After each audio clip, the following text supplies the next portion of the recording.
friends, welcome to cookhousesamayal. வாங்க இன்னைக்கு சுவையான அடை தோசை செய்கிறது எப்படின்னு பார்க்கலாம். அதுக்கு 1/4 கப் அளவுக்கு துவரம்பருப்பு நான் எடுத்திருக்கேன். துவரம்பருப்பில் பார்த்தீங்கன்னா நிறைய ப்ரோட்டீன் நமக்கு கிடைக்கும். அது மட்டும் இல்லாமல் டயபெட்டிக் பேஷண்ட்ஸ்க்கு ரொம்ப நல்லது, ஹார்ட்டுக்கு ரொம்ப நல்லது. இது நமக்கு ஒரு ஆன்டி ஆக்சிடெண்ட்டாகவும் ஹெல்ப் பண்ணும். அதே போல் உளுத்தம்பருப்பு 1/4 கப் எடுத்து வச்சுருக்கேன். இதுவும் எக்ஸலண்ட்டான ஆன்டி ஆக்சிடென்ட்ஸ் கொடுக்கும். இதனால் ஹார்ட், லிவர், கிட்னிக்கு ரொம்ப ரொம்ப நல்லது. அதே போல் 1/4 கப் அளவுக்கு பச்சைக்கடலைப்பருப்பு எடுத்து வச்சுருக்கேன். இதனால் நமக்கு நிறைய ப்ரோட்டீன் கிடைக்கும், நிறைய எனர்ஜி கிடைக்கும், ஹார்ட்டுக்கு நல்லது, சுகருக்கு நல்லது, இன்சுலின் நிறைய சுரக்கிறதுக்கு ஹெல்ப் பண்ணும். நான் பச்சரிசி தோசை அரிசின்னு சொல்லக்கூடியது ஒரு 1/4 கப் எடுத்து வச்சுருக்கேன். இதில் பார்த்திங்கன்னா டைஜஸ்டிவ் சிஸ்டம்க்கு நமக்கு ரொம்ப ஹெல்ப் பண்ணும், நிறைய ப்ரோட்டீனும் கிடைக்கும்.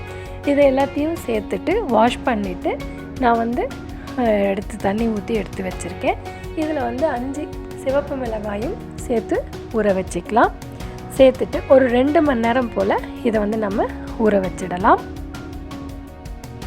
அடை பொதுவாக பார்த்திங்கன்னா ரொம்ப ரொம்ப நல்லது. டைஜஸ்டிவ்க்கு ரொம்ப ஹெல்ப் பண்ணும். கான்ஸ்டிபேஷன் இருக்கிறவங்களுக்கும் இது நல்லது. 2 மணி நேரம் ஊறிருக்கு பாருங்கள், இது போல் ஊறிருக்கு. ஊறின இந்த பருப்புகள் எல்லாத்தையும் ஒரு மிக்ஸி ஜாருக்கு நம்ம மாற்றிக்கலாம்.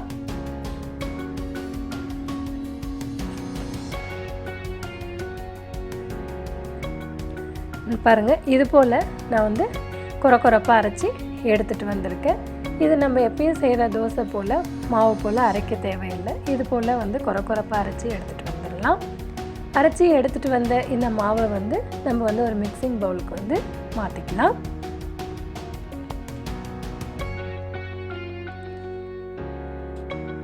இதுக்கு நம்ம நிறைய தண்ணி ஊற்ற தேவையில்லை. நான் லைட்டாக ஜார் மட்டும் அலசிட்டு தண்ணி எடுத்திருக்கேன். அது கூட ஊற வச்ச தண்ணியே எடுத்திருக்கேன். தாளிப்பு கரண்டி ஒன்று வச்சுட்டு அதில் 2 டேபிள் ஸ்பூன் அளவுக்கு எண்ணெய் சேர்த்துக்கலாம். எண்ணெய் கொஞ்சம் சூடானதும் இது ரொம்ப சூடாகிறது வேண்டாம், கொஞ்சம் சூடானா போதுமானது. கொஞ்சம் சூடான உடனே இதில் 3 சிவப்பு மிளகாய் நான் இது போல் கட் பண்ணி எடுத்து வச்சுருக்கேன். அதை இதில் சேர்த்துடலாம்.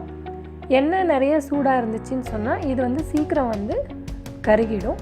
அதுக்காக தான் 1/4 டீஸ்பூன் அளவுக்கு மஞ்சள் தூள், 1/4 டீஸ்பூன் அளவுக்கு பெருங்காயத்தூள் எல்லாத்தையும் இதில் சேர்த்துடலாம். சேர்த்துட்டு சிம்மில் அப்படின்னு சொல்லக்கூடிய மிதமான தீயிலே வச்சு இதை நம்ம குக் பண்ணிடலாம். பாருங்கள், இந்த அளவுக்கு பொரிஞ்சு வரக்கூடிய ஸ்டேஜில் கருவேப்பிலையை சேர்த்துட்டு நம்ம அடுப்பை அணைச்சிட்டு அந்த எண்ணெயோட சூட்லேயே கருவேப்பிலை குக் ஆகிடும். இது போல் குக் ஆனதுக்கு அப்புறம் நம்ம ஆல்ரெடி எடுத்து வச்சுருந்த மாவில் இதை சேர்த்துடலாம்.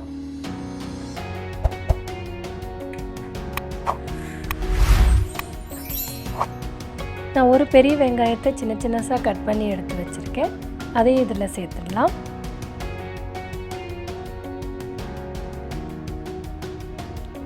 சுவைக்கு ஏற்ப உப்பு நான் 1/2 டீஸ்பூன் எடுத்து வச்சுருக்கேன். அதையும் இதில் சேர்த்துடலாம். கொஞ்சோண்டு கொத்தமல்லி தலைகளை கட் பண்ணி எடுத்து வச்சுருக்கேன். அதையும் இதில் சேர்த்துடலாம். எல்லாத்தையும் சேர்த்துட்டு இதை நம்ம கலந்து விட்டுடலாம்.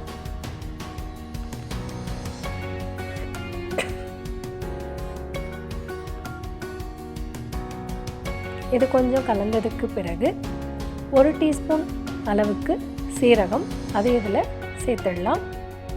சேர்த்துட்டு இதை ரொம்ப தண்ணியாக இல்லாமல் நம்ம ஓரளவுக்கு கெட்டியாக தான் கலந்து எடுத்துக்கணும். தவா சூடானதும் நம்ம கலந்து வச்சுருந்த மாவை இதில் சேர்த்துட்டு இது போல் கொஞ்சம் பரப்பி விட்டுடலாம்.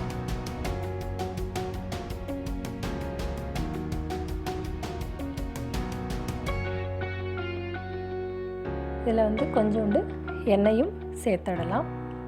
இது கொஞ்சம் டைம் எடுத்து தான் வேகும். மிதமான சூட்டில் இது ப்ரௌன் கலர் ஆகிறது வரையும் நம்ம வேக வச்சிடலாம். பாருங்கள், இது போல் ப்ரௌன் கலர் ஆனதுக்கு பிறகு இதை இன்னொரு பக்கமும் நம்ம வேக வச்சிடலாம்.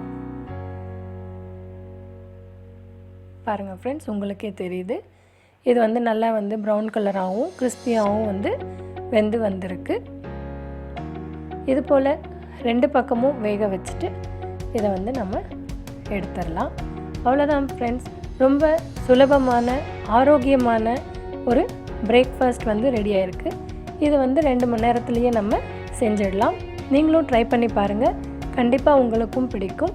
இதுக்கு காம்பினேஷனாக வந்து நான் இன்றைக்கி வந்து தேங்காய் சட்னி தான் அரைச்சிருக்கேன். நீங்களும் ட்ரை பண்ணிவிட்டு உங்களோட கமெண்ட் பண்ணுங்கள், ஷேர் பண்ணுங்கள். இதுவரையும் நீங்கள் எனக்கு கொடுத்து வந்துட்டுருக்கிற ஆதரவுக்கு வந்து ரொம்ப நன்றி. Eat healthy, be healthy. Thanks for watching my channel.